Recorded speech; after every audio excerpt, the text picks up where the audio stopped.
RTI is leading one of the sessions at the DevEx Forum at Addis Ababa on workforce development. What can we expect from that? What are some of the trends that you want to highlight at that session? Right.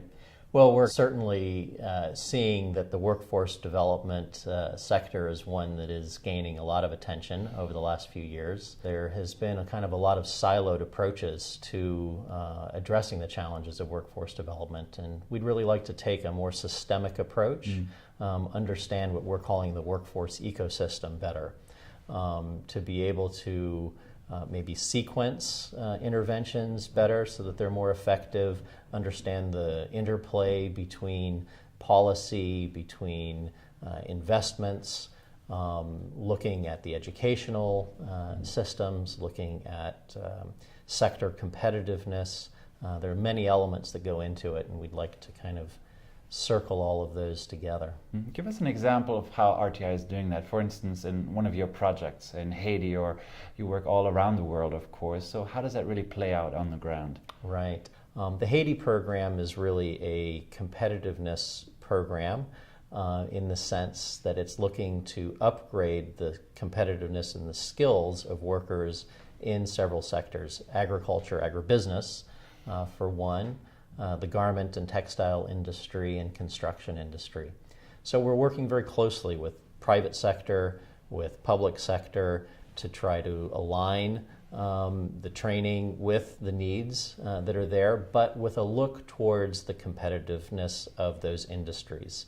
So not just what are the skills needed today, but what are those skills that are needed 5 years from now, and how can the systems, educational training systems, be adapted so that they're responsive to those and have a way to understand them. And what are some of these skills that are going to be needed in 5 years? Well, that's a good question. I think it depends on every industry. So in the garment industry, for example, Haiti has tended to be at the lowest level of that value chain in the competitiveness structure.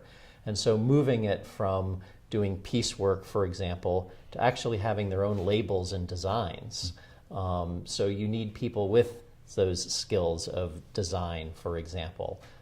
Quality is an enormous factor in that. So upgrading the skills of the workers to do that, which may take investments as well from the industry to upgrade the machinery, which also in turn then requires new skills for workers to be able to operate those machines. Yeah, a lot of those things, of course, have to happen in tandem, and a lot of strange bedfellows have to work together. Very coordinated approach needs to be made, absolutely. What are some of the trends that you see in business for that industry, really? Where do you see opportunities come up for both organizations, aid groups, but also individuals, consultants, experts to work in this space? So I think, the good news, if you're someone interested in this area, is that there are many, many entry points. It can be along the training and educational track. It can be along the competitiveness track. It can be government policy work. You can look at sector specific, so health workers, for example. So I think there are many different angles to approach this. And in some ways, it's just a retooling of some of the skills that people, I think, already have, and a new lens to look at it. Yeah, and of course, the DevEx audience includes many job seekers. What would be your advice for these people who have worked in development for years, perhaps, but have never seen themselves as workforce development types of people? How can they retool their skills, their experiences to really hone in on this new sort of buzz area? Right. Well, certainly understanding the language that's being used is the first thing. So there's some good literature out there that's being produced. USAID has put out some very interesting things recently. The World Bank has as well, ILO. So becoming familiar with some of those trends, I think, is important. And then deciding what entry point you're looking at. Is it a sector-specific one? Is it a technical area, like, as I was saying, the education or other? And really using the talents that they already have, I think, in that area. Lots of organizations are beginning to focus on this. I'm always interested to see how many workforce development sections are appearing.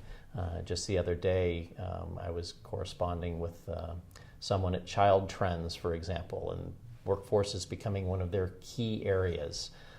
Plan International, also one of their key areas. So lots of folks looking at this very carefully.